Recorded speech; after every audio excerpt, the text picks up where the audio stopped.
Hey y'all, how y'all doing? Welcome to another night of My Life Has Destiny podcast, where I am one of your hosts. Y'all know me, Quint Jones, the silly one, and my sister over there. Say hey, Coco. Coco Fitton. I think I'm in the wrong profession, y'all. I think I should probably be a comedian. But anyway, how y'all doing tonight? How y'all doing tonight? We're gonna do some not too in depth questions, and we not gonna be up here long. We only gotta do a few questions, guys. We might take about five, depending on how the first three go. We might take about five. Okay. Hmm.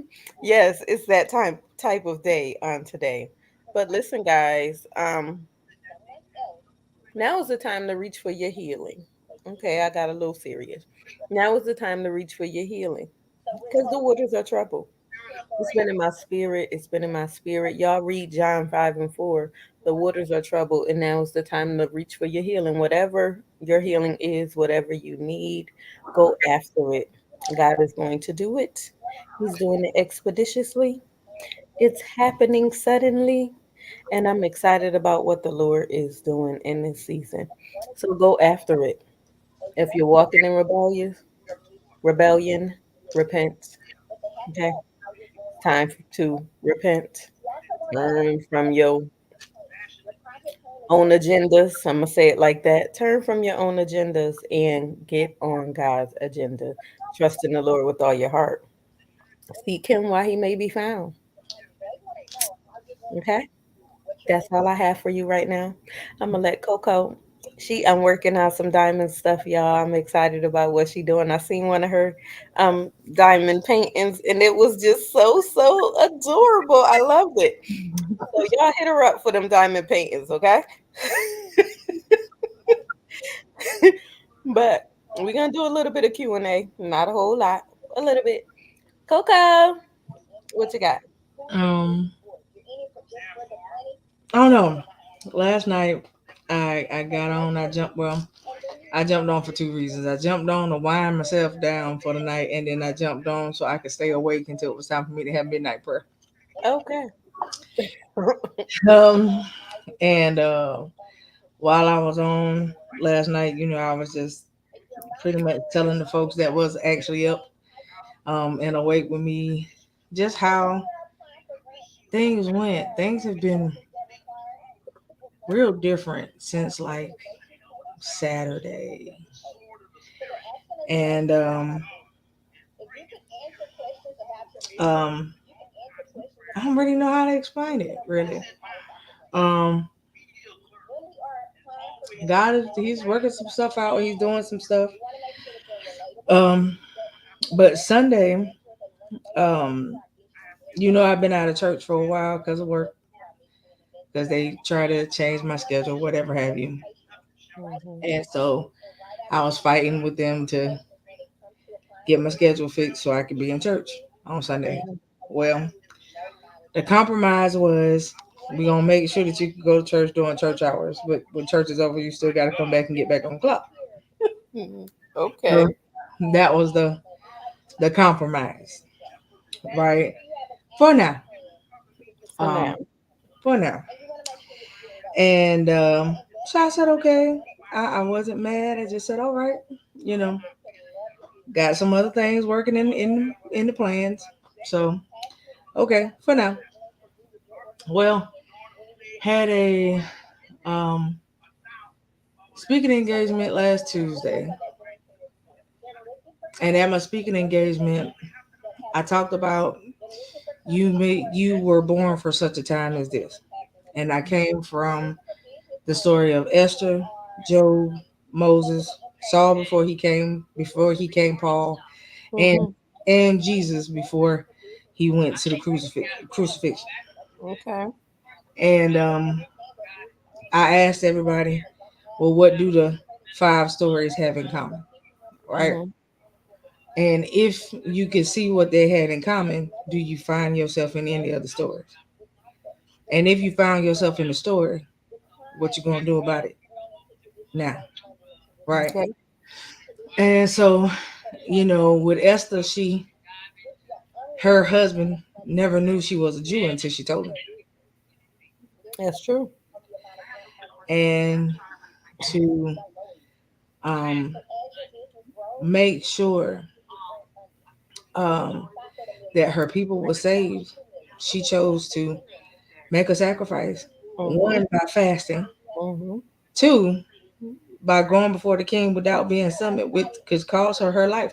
Mm-hmm. And Absolutely. she chose to make that sacrifice. And she said, "If I perish, I perish." She had to But walk by faith. she wasn't gonna try to. She wasn't gonna not try to save her people, That's right. right? So then, when she went before the king said, "What is it? Ask me anything you want to ask me, and I'll give you what you want. You know, Mm-hmm. if you want half of my kingdom, I'll give it to you." Mm-hmm.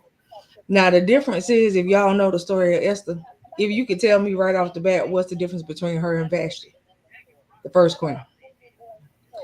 The first queen was foolish. Very. Okay, first queen was foolish.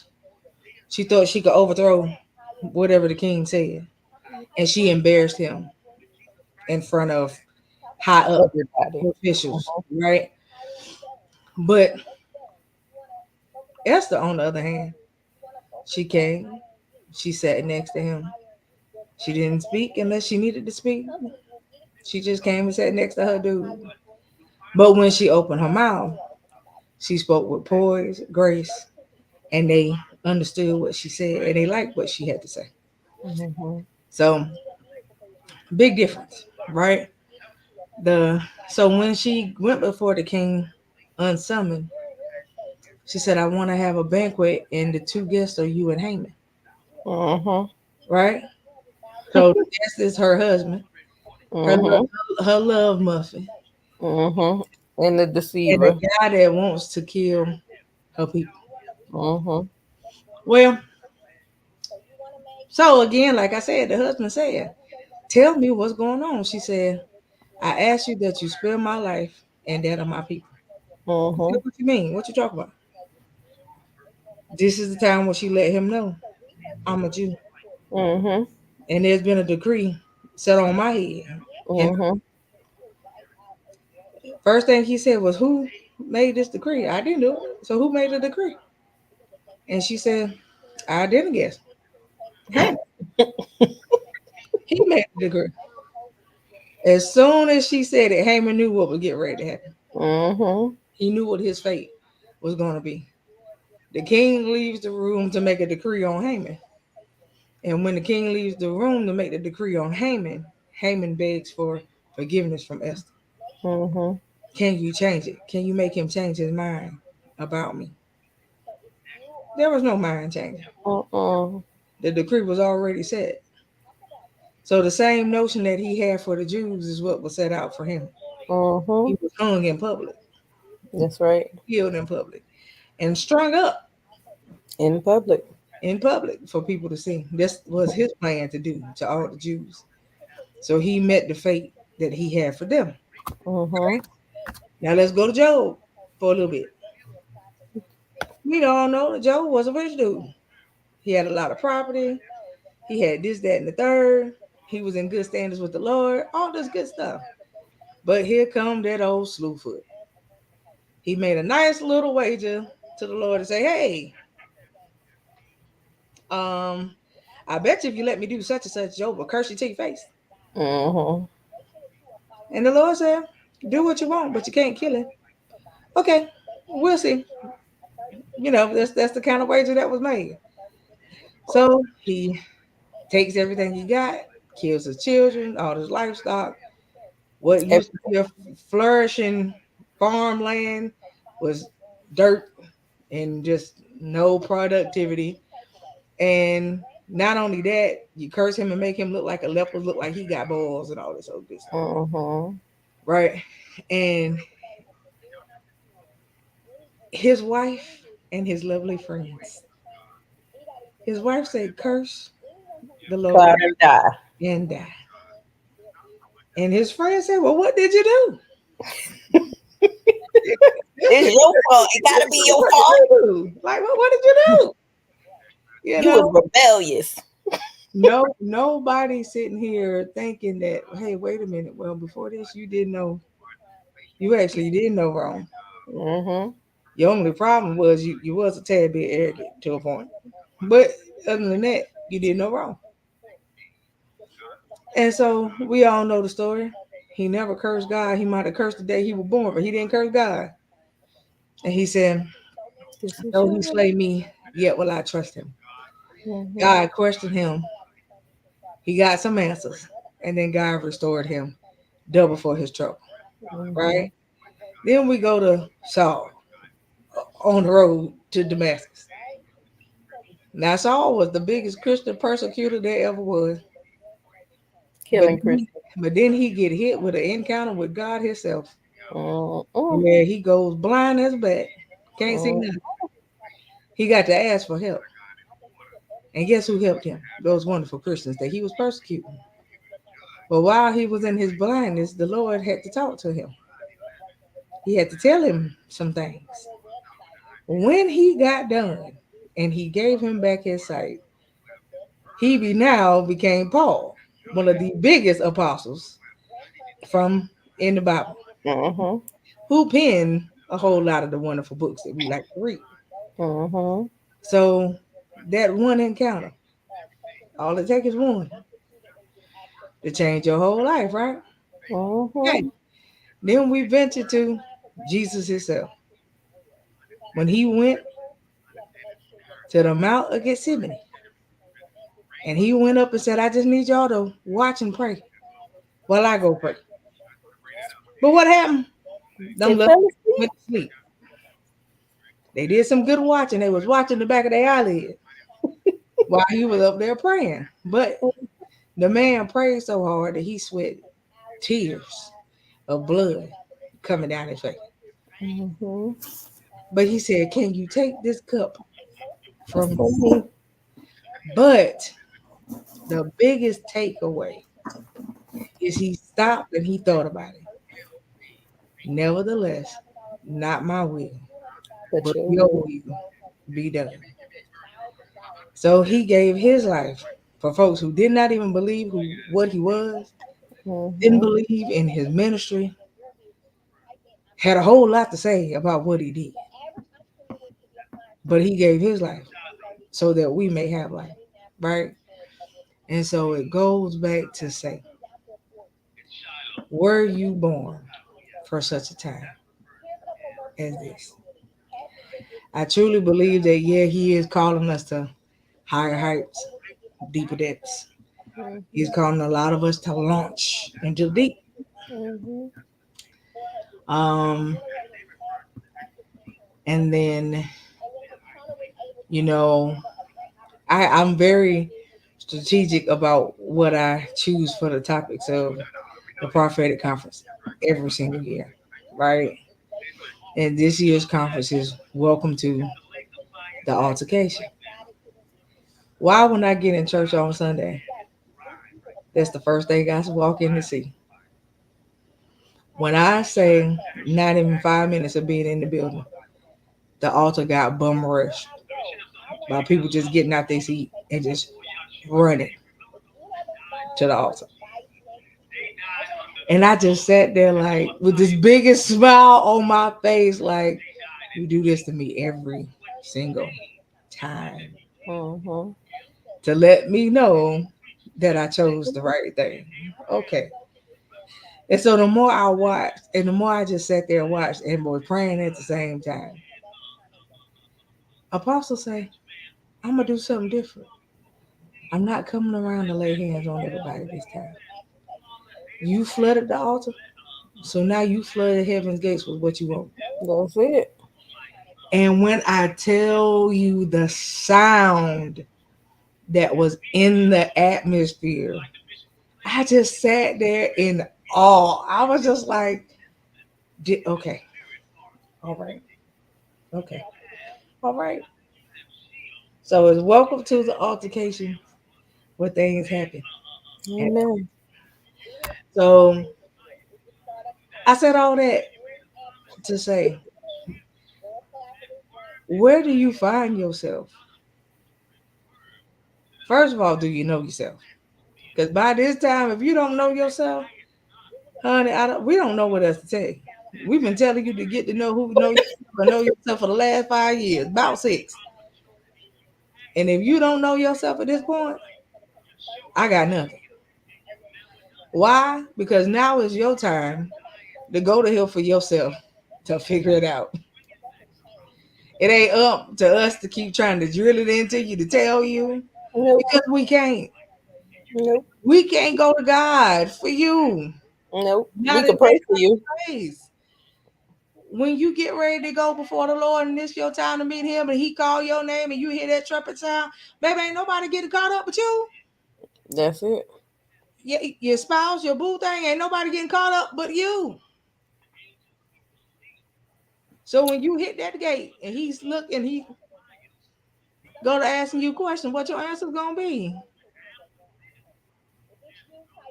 Get And you can't get no attitude and be no. whirling your head. What are your answers gonna be? This is where you have the time right now. Now to get this right, to fix it. Now is the time. Right? I know we're supposed to be up here for Q&A. It's okay. We could get a benediction because you done preach. That ain't that ain't even, But I'm just saying, y'all, we gotta we gotta do better. When you know better, you do better. And we gotta get it together. We don't know when the clarion call gonna be. We don't know when it's gonna be us. But it's what you do in the meantime that makes the difference. Hmm. I tell everybody all the time, you can try to get somebody to hear God in your situation, but can they see God when they see you? That's the question. I can hear you talk about him all day, but if I don't see him in your life, talk is cheap. Without you telling him people your Who and type what you are. Because I don't have to. at all Don't have to. and don't want to. It's funny. It's funny because after the speaking engagement, I got a phone call and person says, person says to me, I'm confused as to what took place. Never seen it. Not through a virtual screen. God can do what he want to do. How he want to do it. Whether in person or through the airway. Hmm. And so at this point in life, it ain't about us. Because before I got ready to open my mouth and then it came out my throat, I said, God, decrease me, increase you, and let it be your word, not mine. Hmm. So it wasn't about who was saying it. It was about what was being said. You say it to a point of where it pricks the heart of who it need to prick, so that people can change and people can get it right. Hmm. Because that's what we're supposed to do. Too busy worrying about the wrong thing. Hmm. Too busy worrying about the wrong thing. I ain't worrying about what Quint doing tomorrow. Tomorrow to speak for herself. I ain't even worrying about what she doing today. Why? Because before she got on this screen with me, them hours before right now spoke for itself. You got to deal with you where you are right now. Right now, before we came up here, we both said, okay, we're a little tired. We both got things that we got to do, even after this is over. But in the midst of that, we still know what we had to get up here to do. And so I say, get your house in order. Should nobody have to keep telling you that? Should nobody have to keep telling you that? Stop expecting people to give you something that they don't have the capacity to give. A person can't give you God if they don't know Him. A person can't give you love if they ain't never had none. A person can't give you grace if they don't know what grace feel like. A person can't be a friend if they don't know what friendship is. So stop trying to get somebody to give you something they don't have the capacity to give. You disappoint yourself by putting standards on somebody that you ain't even willing to meet. I say it all the time. One of my other scriptures I like is, will you lay your life down for a friend? That don't mean physically. Will you stop what you do? If your friend call you right now, Mm-hmm. I would. we both have. Mm-hmm. Stop what she did doing and drove 3 hours down the street. Almost 4. Just to bring me some butter. Stop telling that story. Okay? But I'm saying, it is true to the question. It is. Even though it on a spiritual matter, it was still true to the question.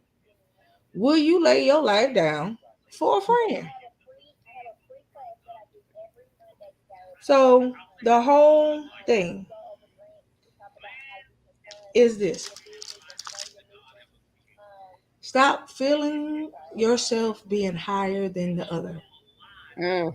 Your situation can change at the drop of a dime. While you opening your throat to talk about somebody else's life and how they living it, watch your words, because tables can turn at the drop of a dime.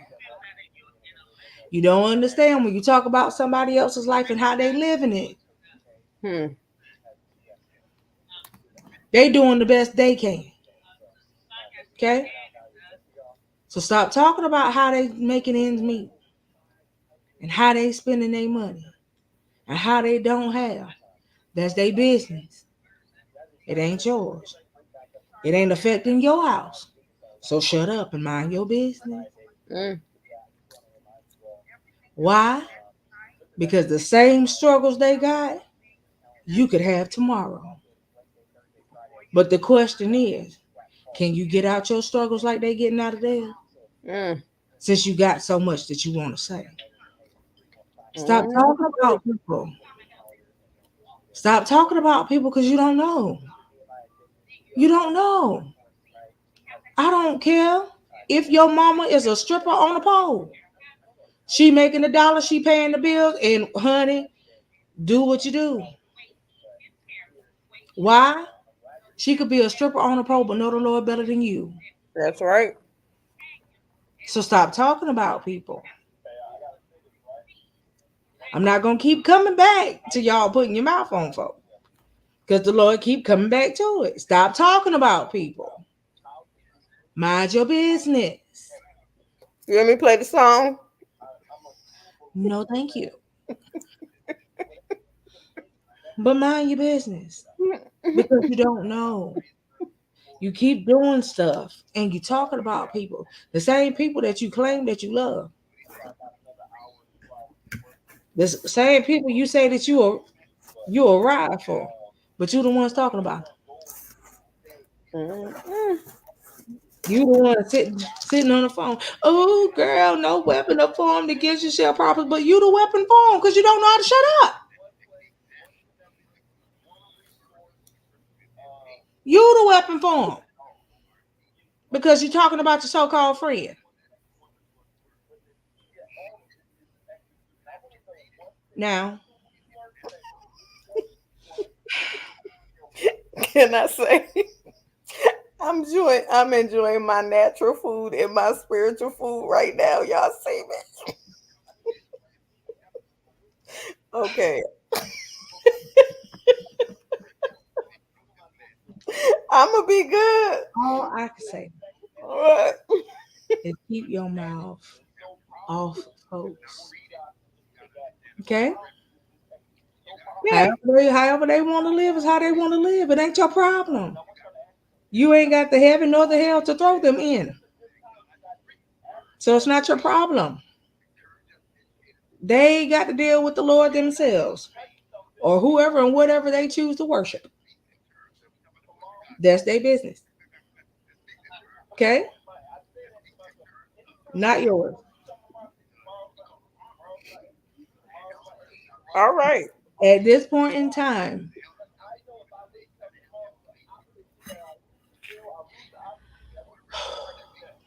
Say it. you know, it's just like we say that if you pray, sometimes you can pray amiss. Some people have asked me 1,000 times what that means. You praying for stuff in the wrong manner, the wrong fashion.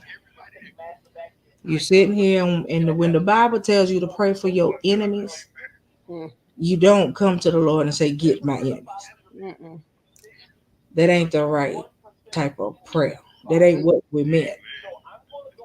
He meant for you to literally pray for your enemies. mm-hmm. God turn their heart back towards you. If it won't never there, turn their heart towards you. Let them encounter you so they can get to know you. Fix whatever's in them that's been broken that I can't fix. Because obviously they taking something out on me that I don't know nothing about. Fix all the hidden traumas. Heal all the hurts. Close the open wounds. All that good stuff. That's how you pray for your enemies. Not, Lord, since I'm your daughter, go get them. That is not what we mean when we say pray for your enemies. First of all, he ain't finna go get nobody.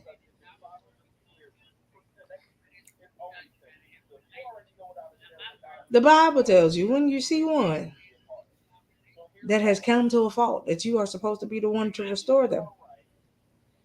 Sometimes your enemies just need to be restored. It might have had nothing to do with you, but you could be the one to help restore what once was. I've learned that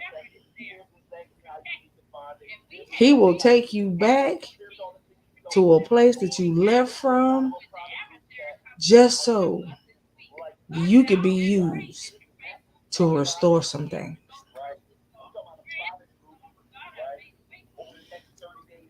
I cringe to go back to a certain place, but that's where he took me to minister.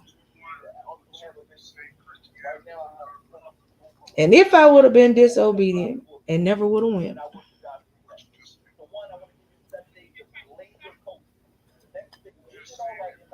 the folks that came to God that night probably would have never came. The folks that went up to folks and asked folks to forgive them probably would have never asked for forgiveness.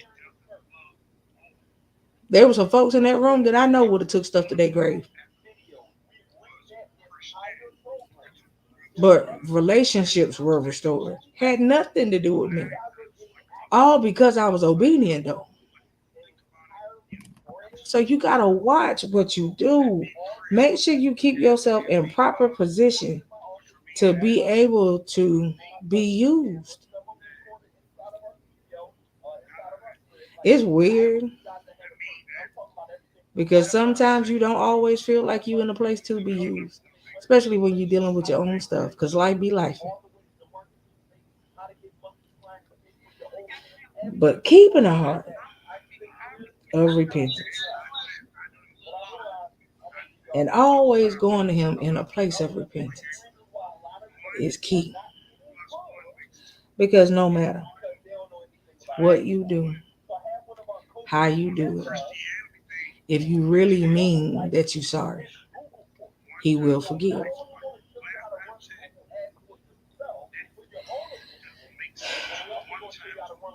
Y'all, this thing called life is serious. And our life really ain't our own. We got a lot of assignments attached to us. And some of us, because we not in position, assignments are being aborted because you ain't in the right place. Now, what you do with that is your business. I just know. Won't no assignments be aborted on my watch if I can help it.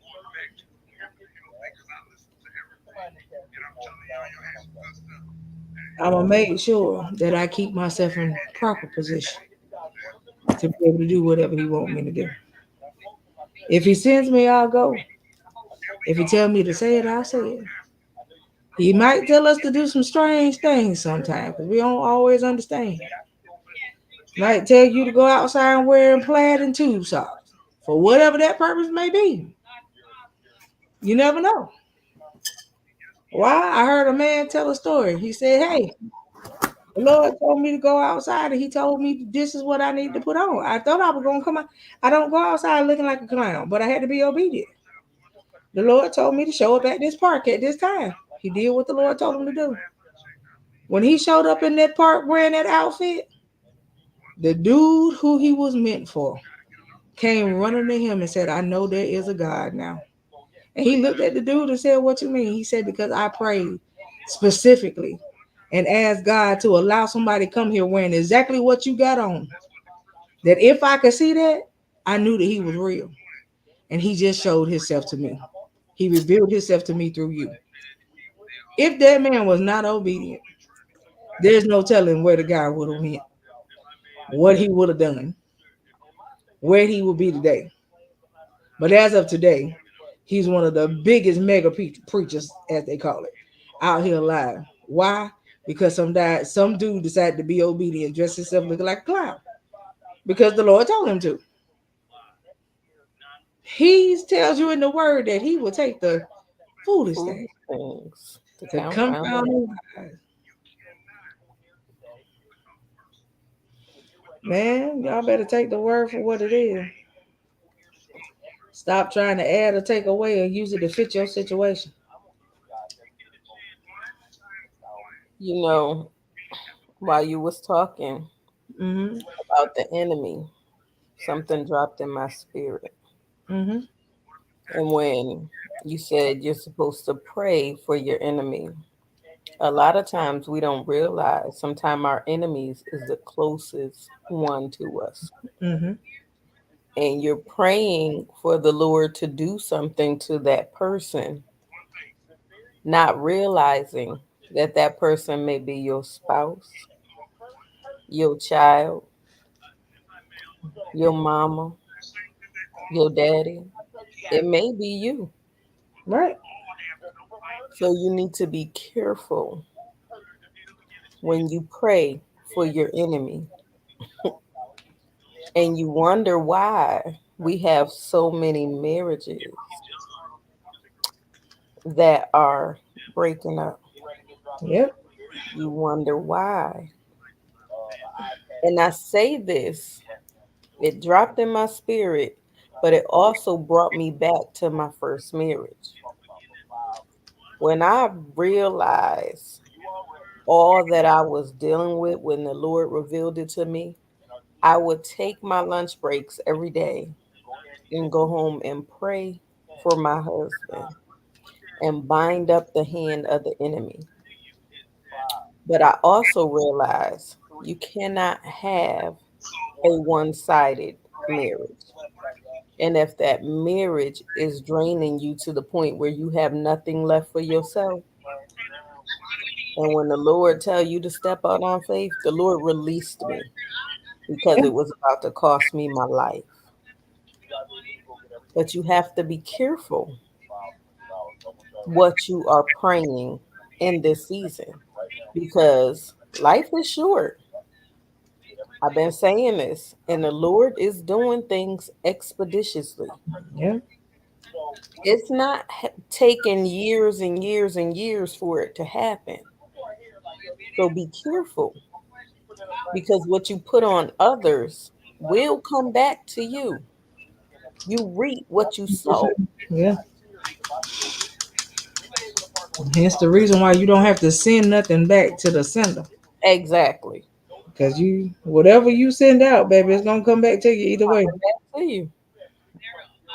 So be careful in this season. But that's what dropped in my spirit. So when you're praying for your enemy, and the husband can be an enemy or feel like an enemy when it's supposed to be the closest thing to you or the closest one to you, be careful because God is the restorer. Yeah. And although things may not look like it's going to work, a marriage does come in circles. Yeah. Sometimes you got to wait for it to come back around. And I'm not saying be someone's punching bag. I'm not saying be a doormat. I'm not saying any of that. But there are some things that are preventable. Yeah. And sometimes that marriage has to come back around and the love will be restored. I'm not saying wait while he cheat. That's not what I said. I need y'all to hear me spiritually. Yeah. That is not what I said. But what I am saying is sometimes communication and third parties interfere with what God put together Right. and it causes issues. But the word says what God put together, let no man put asunder. Right. Do not allow third parties to destroy Yeah. your Yeah. marriage. Yep. I don't even know why I went here. Do not. That's why it's important to keep people out your man. Absolutely.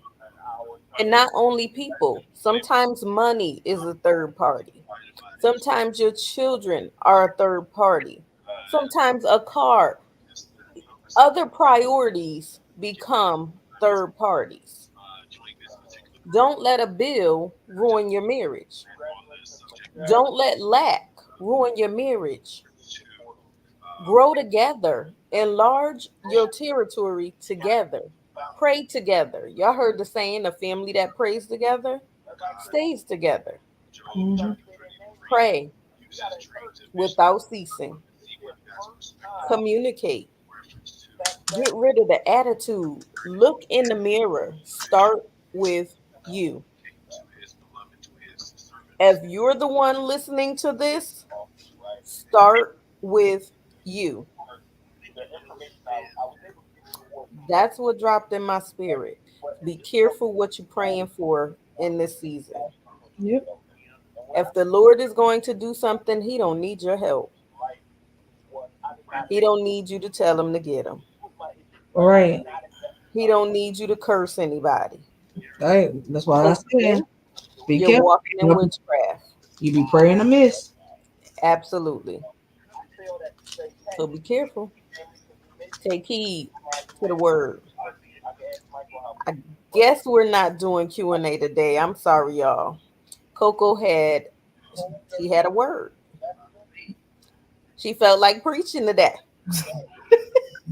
And like I said, I enjoyed the spiritual food That was and not what my that was. natural food. Y'all know I'm a silly one. I enjoyed it.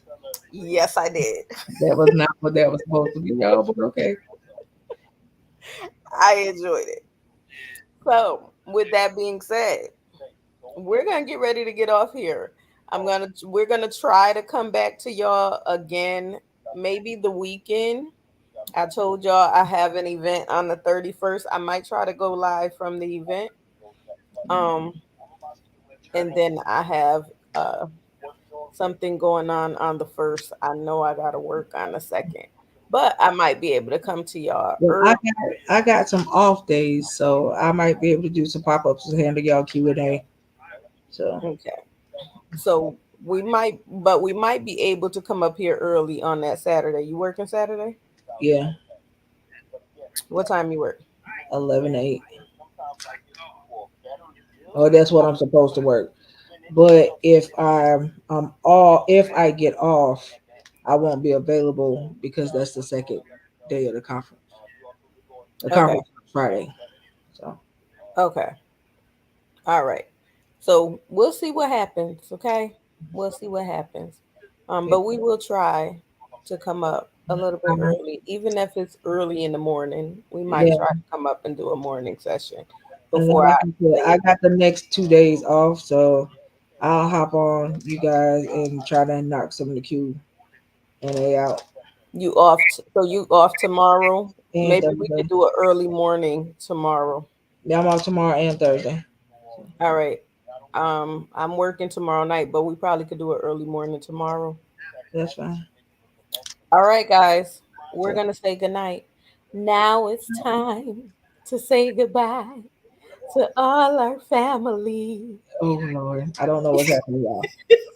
Love y'all to life, love y'all to live every day on purpose and make it count. Yeah, how about that? The Walking man your they call destiny. MIC. See you later. KEYY. she about to Because make we like me, you. she about to make me feel like we're on a reading rainbow. I'm finna go. MOUSE. Talk to y'all Mm-mm. later.